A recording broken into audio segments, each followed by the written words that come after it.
Zechariah chapter 13.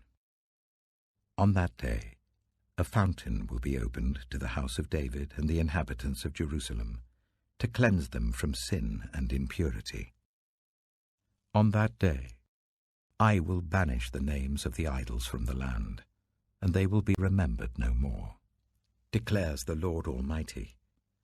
I will remove both the prophets and the spirit of impurity from the land. And if anyone still prophesies, their father and mother to whom they were born will say to them, "You must die, because you have told lies in the Lord's name." Then their own parents will stab the one who prophesies. On that day every prophet will be ashamed of their prophetic vision. They will not put on a prophet's garment of hair in order to deceive. Each will say, "I am not a prophet, I am a farmer. The land has been my livelihood since my youth." If someone asks, "What are these wounds on your body?" they will answer, "The wounds I was given at the house of my friends." Awake, sword, against my shepherd, against the man who is close to me, declares the Lord Almighty. Strike the shepherd, and the sheep will be scattered, and I will turn my hand against the little ones. In the whole land, declares the Lord, 2/3 will be struck down and perish, yet 1/3 will be left in it. The third I will put into the fire. I will refine them like silver, and test them like gold. They will call on my name, and I will answer them. I will say, "They are my people," and they will say, "The Lord is our God." Zechariah chapter 14. A day of the Lord is coming, Jerusalem, when your possessions will be plundered and divided up within your very walls. I will gather all the nations to Jerusalem to fight against it. The city will be captured, the houses ransacked, and the women raped. Half of the city will go into exile, but the rest of the people will not be taken from the city. Then the Lord will go out and fight against those nations as he fights on a day of battle. On that day his feet will stand on the Mount of Olives east of Jerusalem, and the Mount of Olives will be split in two, from east to west, forming a great valley, with half of the mountain moving north and half moving south. You will flee by my mountain valley, for it will extend to Azel. You will flee as you fled from the earthquake in the days of Uzziah, king of Judah. Then the Lord my God will come, and all the holy ones with him.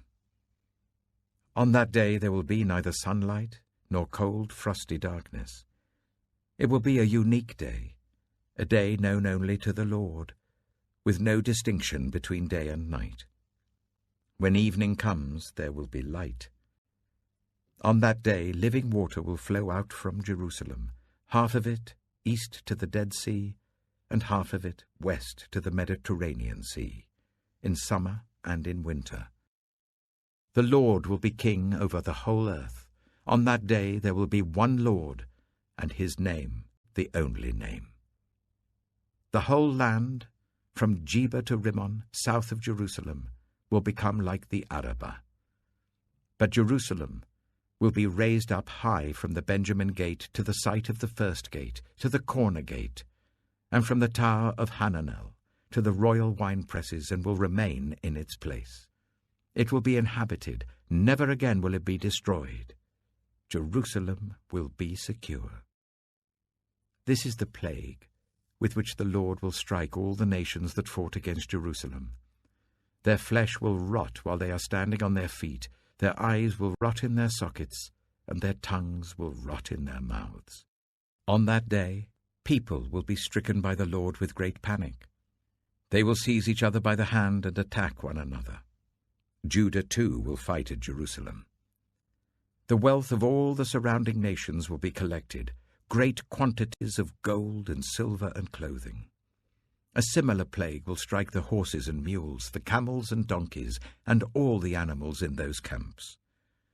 Then the survivors from all the nations that have attacked Jerusalem will go up year after year to worship the King, the Lord Almighty, and to celebrate the festival of tabernacles. If any of the peoples of the earth do not go up to Jerusalem to worship the King, the Lord Almighty, they will have no rain. If the Egyptian people do not go up and take part, they will have no rain. The Lord will bring on them the plague he inflicts on the nations that do not go up to celebrate the festival of tabernacles.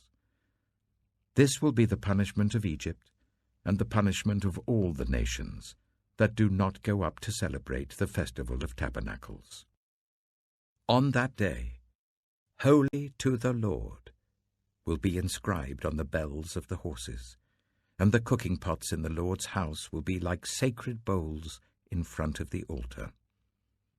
Every pot in Jerusalem and Judah will be holy to the Lord Almighty, and all who come to sacrifice will take some of the pots and cook in them.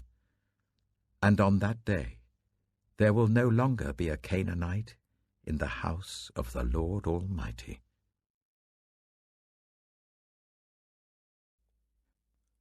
Revelation chapter 21.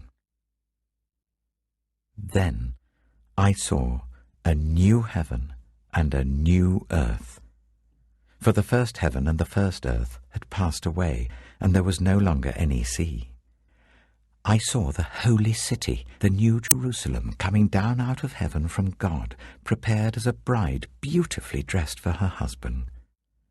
And I heard a loud voice from the throne saying, Look, God's dwelling place is now among the people, and he will dwell with them.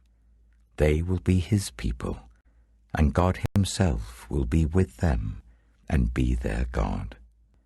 He will wipe every tear from their eyes. There will be no more death, or mourning, or crying, or pain, for the old order of things has passed away. He who was seated on the throne said, I am making everything new. Then he said, Write this down, for these words are trustworthy and true. He said to me, It is done. I am the Alpha and the Omega, the beginning and the end. To the thirsty I will give water without cost from the spring of the water of life. Those who are victorious will inherit all this, and I will be their God, and they will be my children. But the cowardly, the unbelieving, the vile, the murderers, the sexually immoral, those who practice magic arts, the idolaters, and all liars, they will be consigned to the fiery lake of burning sulfur. This is the second death. One of the 7 angels, who had the 7 bowls, full of the 7 last plagues, came and said to me, Come, I will show you the bride, the wife of the Lamb. And he carried me away in the Spirit to a mountain great and high, and showed me the holy city, Jerusalem, coming down out of heaven from God. It shone with the glory of God, and its brilliance was like that of a very precious jewel, like a jasper, clear as crystal. It had a great high wall with 12 gates, and with 12 angels at the gates. On the gates were written the names of the 12 tribes of Israel. There were 3 gates on the east, 3 on the north, 3 on the south, and 3 on the west. The wall of the city had 12 foundations, and on them were the names of the 12 apostles of the Lamb. The angel who talked with me had a measuring rod of gold to measure the city, its gates, and its walls. The city was laid out like a square, as long as it was wide. He measured the city with the rod and found it to be 12,000 stadia in length, and as wide and high as it is long. The angel measured the wall using human measurement, and it was 144 cubits thick. The wall was made of jasper, and the city of pure gold, as pure as glass. The foundations of the city walls were decorated with every kind of precious stone. The first foundation was jasper, the second sapphire, the third agate, the fourth emerald, the fifth onyx, the sixth ruby, the seventh chrysolite, the eighth beryl, the ninth topaz, the 10th turquoise, the 11th jacinth, and the 12th amethyst.